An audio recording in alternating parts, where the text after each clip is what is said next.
Hey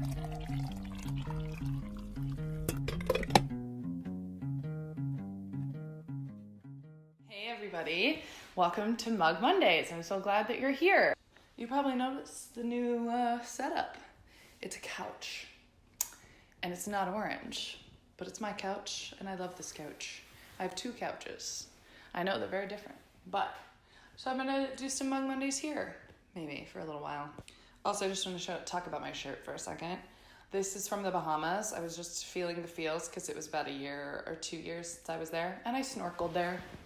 See, it says I snorkeled, so that means I did, and it was amazing. I'm very scared of the water, but I was not when I was there, and it was gorgeous and beautiful. Happy Memorial Day. Thank you to all our servicemen and women. Thank you for all of your service and your sacrifice. We love you very much, and we remember you today. So, I'm very excited to be back. Thank you guys. Last week I had issues dealing with everything, lighting, cameras, computers. So I'm so glad you're here, and we're really gonna kick it off today. We got some good stuff. We've got some really good stuff. So here's my mug for today. So good. It's good to be queen. Can you see it? Can you see it? The steam rising. So amazing. It's good to be queen. What can I say? Which is also what Daenerys Targaryen was saying last week, 2 weeks ago, whatever it is. We'll talk about that in a second. Love this mug. And this is the coffee for today. Intelligentsia house blend, so a blend of coffees from Burundi, Colombia, and Rwanda. Notes of milk chocolate, mandarin, and apple. There you go, their house blend. Of course, the whole bean, you know how I do it. It's very hot. It's very hot. It's nice, guys. It's a really good light roast. You know, a lot of house blends are usually fairly light, and this is no different. It does have some of those citrus notes that they talked about, the apple. It's good. I can't complain. You guys know I like dark roast. I'm a dark roast kind of girl for the most part, but this light roast is really good if you want something a little bit lighter. So it's not too bitter either. You can drink it straight up, right? Take it straight up, and it's still great. That kicks us off. Here we go. Number 5. Guys, Game of Thrones last week, though. Assume that you watch it, because doesn't everyone in the world, and if you don't, you've been living under a rock for 7 years. I try to be thankful for the 7 years that we did have amazing television, and then this 8th year was just so rushed. We all know it, and I really don't care that somehow between hiding in the crypt during the battle and then the end of the show that Sam Turley somehow became a graphic artist. Do you remember the scene where he opens up the book, the Song of Fire and Ice, and I'm like, so cheesy. Like, oh wow, he did such great artwork on the book. What? Who cares? No one cares. I don't give a shit. Can we just please make Jon Snow the fucking king already? And Daenerys. It was good to be queen for a second or so. I assume it was about 90 seconds from the end of the battle and when Jon Snow went in there. In my mind, it was about 90 seconds. It could have been 2 weeks. I don't really know. We're just going to have to remember the good times of Game of Thrones and then make up our own ending for the last season and forget what they showed us. Moving on, number 4.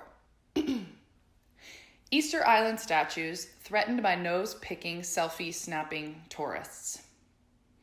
Why do I feel like that's probably be me? But Easter Island, the huge heads, you know what I'm talking about. Apparently there are bodies underneath of those heads buried, which is very interesting. So historians are upset because, people like me and you are going around climbing all over and these graves that are there, and it's very sacred ground, and they're taking selfies, they're picking the nose, the deal. You've done it. And it's showing a little bit of disrespect. It is. We're just going to have to be further away when you do the nose-picking selfie. You know what I'm talking about. You've all done this thing, right? With, the Statue of Liberty or something. So that's what you're going to have to do. You're just going to have to stay back and respect the statues. Okay, guys? You're messing them up. Number 3. This is a favorite of mine. My buddy told me about this story. NYC subway banned dogs unless they fit in a bag. Dog owners did not disappoint. I wish I had a slideshow or a green screen on the news where the little square pops up and I could show you all these pictures. But look it up You will not be disappointed. That is my gift to you this week, is to look up these photos. Amazing. I wish I lived in New York when this first was happening, and so I could see everything that was going on. Basically, it's kind of a loose rule. It's kind of like a gray area. The dog has to be in a container is the rule. So people got out their big ass IKEA bags and cut holes for the dog's legs and put it through them.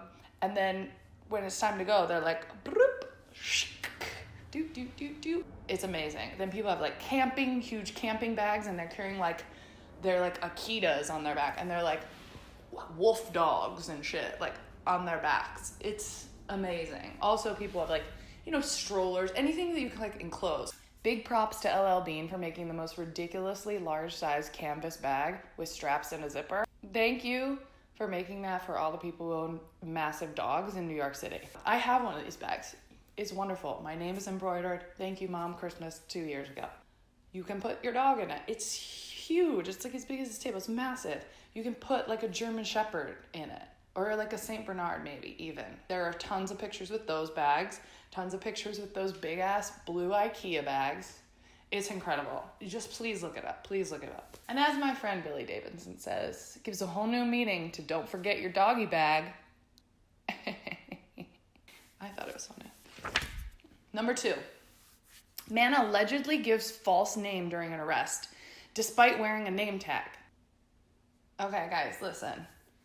If you're gonna give the cops a fake name when you're getting arrested or when they're looking for you, you better not have on your name tag from your job. This is like criminal 101. Don't do that. So there was a call for a domestic abuse disturbance, blah, blah, blah. They go there, the guy's like, my name's D'Angelo Towns. They're like, really? Interesting. I'm sorry, sir. You're wearing a lanyard that says Markle Towner, your real name.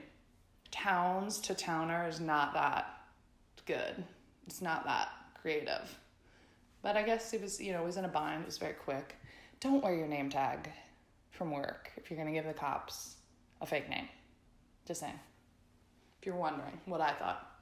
Mini drum roll. This one is so good. Number 1. Probably all heard about this one. It was all on our news feeds. My friend Alyssa is the one who posted it, and it blew my mind, but I love it. The Phantom Maid intruder breaks into family's house while they're out, cleans the entire house. Sign me up to be robbed by this person. Thank you very much. They come inside. They don't steal a thing. They tidy up the kids' rooms.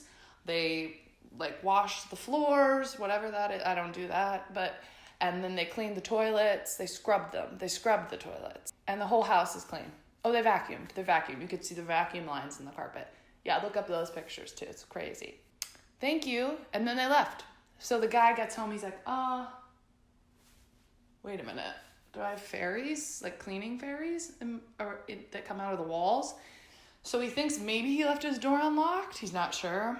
Maybe it was a cleaning service. No one knows. But they left little origami roses made out of toilet paper. Thank you. That's lovely. You can use those and put them in your scrapbook. He saved them. I would have too. It's like, how do you get them? How do you schedule though, like a monthly robber? Like, can I have a monthly burglar that comes to my house and cleans my house? Oh, that's a maid. Right. Maybe it's somebody who just really likes to clean houses, and somebody's like, you're not allowed to clean houses. And they're like, well, I'm going to show you. I'm going to go clean a house that doesn't want to be cleaned. And I'm going to show them. It's the best kind of criminal, really. I'd want to be their friend. Put me on the list. That's the best story. That's why it's number 1. Love it. Thank you for being here. Guys, if you don't mind subscribing below, that would be wonderful. Tell your friends, share with your friends, tell them how ridiculous I am. Follow me at Emily in LA on Instagram, and I'll see you next week. Love you. Thank you for being here with us. Happy Memorial Day. Have a great week, and come on back next week so we can talk about some weird shit that's going on in the world. Bye.